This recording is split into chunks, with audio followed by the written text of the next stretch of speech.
Arizona Territory, July of 1881. The sun had been up for 3 hours, and the ground was already too hot to touch with bare hands. A cavalry supply rider named Sergeant Thomas Eddings was making his weekly run from Fort Huachuca to a cluster of low buildings that sat in the scrub desert about a mile south of the post. The buildings had no official name. They appeared on no military map, no sign hung above the door, but every soldier stationed within 50 miles knew exactly what this place was and exactly what happened inside it. They called it the Hog Ranch. Eddings had been here before, dozens of times. He delivered whiskey, flour, lamp oil, the supplies that kept the place running. He had never asked questions about what he saw during those deliveries, because asking questions about the Hog Ranch was something soldiers at Fort Huachuca understood you did not do. The officers knew the place existed. The post surgeon visited monthly to examine the women inside for disease. The arrangement was understood by everyone and spoken of by no one. But on this particular morning, Eddings heard something that stopped him before he reached the front door. A sound coming from behind the building, faint, rhythmic. A scratching, like fingernails dragging across wood. Slow and weak, the way an animal moves when it has been trapped for so long that it no longer has the energy to panic, but has not yet given up entirely. He followed the sound around the corner of the building to a patch of bare dirt against the back wall where the morning sun hit directly and without mercy. There was a wooden box on the ground.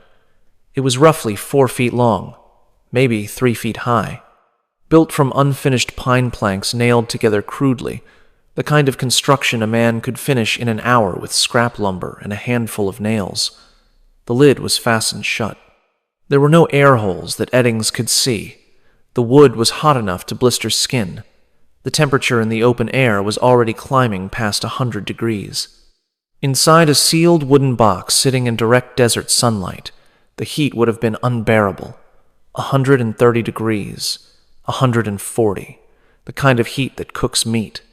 The scratching was coming from inside. Eddings pried a plank loose with the iron bar he carried for opening supply crates. The smell hit him first. Urine and sweat and something else, something sharper. The smell of a body consuming itself from the inside when it has been denied water long enough that its organs begin to fail.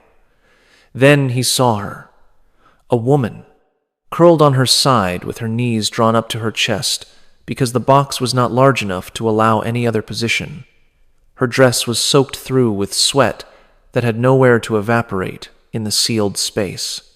Her lips were cracked so badly they had split open and bled and dried and split again. Her eyes were open but unfocused, pupils dilated despite the sudden flood of light.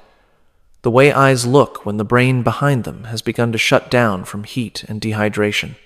She had been inside that box for 2 days.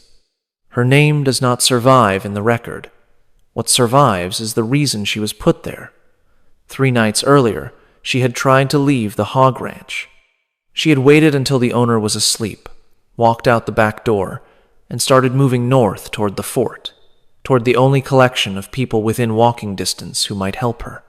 She made it less than half a mile before the owner caught her, dragged her back, and nailed her inside the box as punishment. Not for stealing, not for violence, for trying to leave. For attempting to walk away from a building she had never agreed to enter in the first place. What Sergeant Eddings had stumbled onto that morning was not an isolated act of cruelty by a single deranged man in the desert.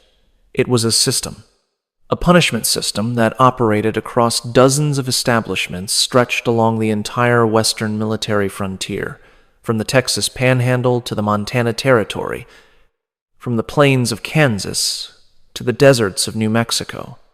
A system that existed in the shadow of United States military forts, known to officers, tolerated by commanders, supplied by soldiers, and invisible to history for over 100 years, until now.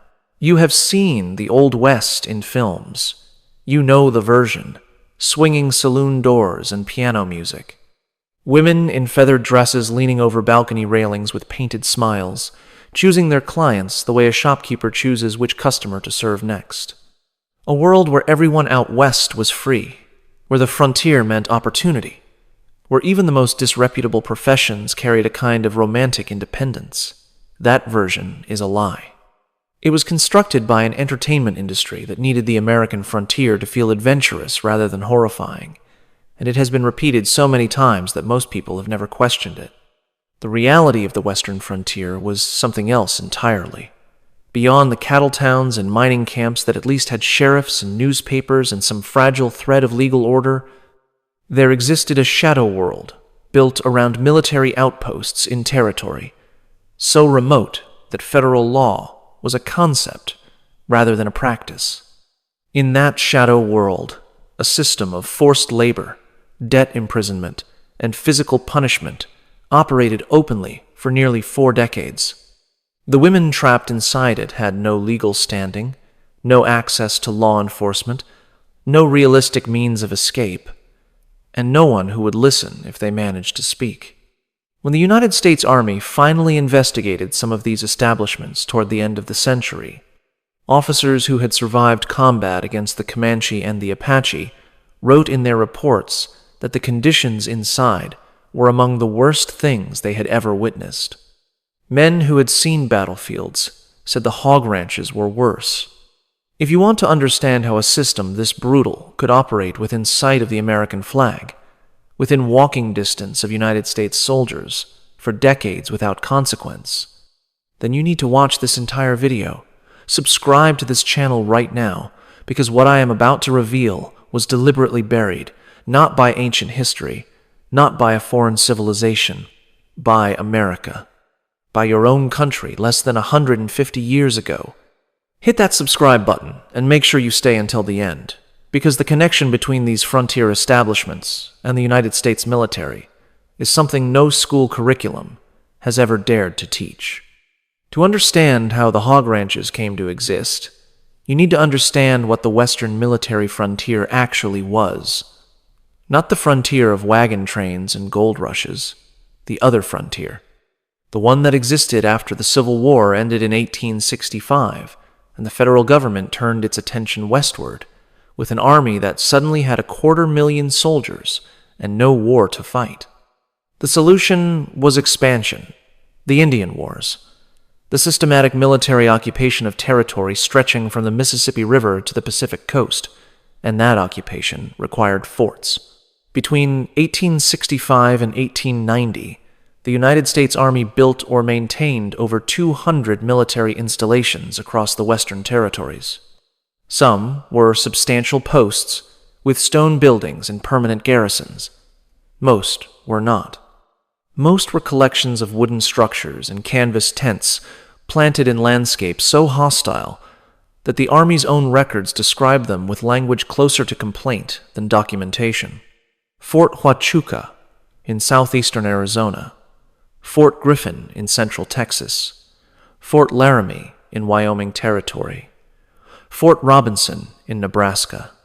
Names that meant isolation on a scale that modern Americans cannot easily imagine. These forts were deliberately placed far from existing settlements. Their purpose was to project military power into territory that the government intended to take from its indigenous inhabitants, and that purpose required positioning soldiers at the edges of the known world rather than at its center. A posting to a western fort in the 1870s meant living 50, 80, sometimes over 100 miles from the nearest civilian town. No railroad, no telegraph in many cases, no entertainment, no leave policy that would allow a soldier to visit civilization more than once or twice a year. The Army provided rations, weapons, shelter, a uniform, and $13 a month in pay. It provided nothing else. The men stationed at these forts were not the romantic cavalry officers of popular imagination. Most were recent immigrants who had enlisted because the Army offered meals and a bed to men who had neither. Many spoke limited English. Many were former Union or Confederate soldiers who had found no place in post-war civilian society. They were young, poorly educated, underpaid, and profoundly bored. Boredom on the frontier was not a minor inconvenience. It was a crisis. Military records from the period document epidemic rates of desertion, alcoholism, insubordination, and violence at isolated posts. Commanders struggled constantly to maintain order among men who had nothing to do between patrols except drink, fight, and wait. Into this vacuum came the entrepreneurs, civilians who recognized that several hundred men with regular pay and absolutely no way to spend it represented a market. They set up establishments just outside the boundary of military jurisdiction, typically 1 to 3 miles from the fort gates, on land the army did not technically control. Close enough that a soldier could walk there and back in an evening. Far enough that the commanding officer could claim, if pressed, that whatever happened at those establishments was a civilian matter beyond his authority. The placement was not accidental. It was calculated with the precision of a business plan, because that is exactly what it was. These establishments were the hog ranches. The name itself carried the dehumanization baked into the system. Its origin is debated. Some historians believe it derived from the livestock pens that some operators kept as a front business, a thin pretense of legitimacy. Others believe the name referred to the women inside, a term of contempt so casual that the men who used it did not register it as cruelty. Both explanations are probably true simultaneously. The hog ranch was a place where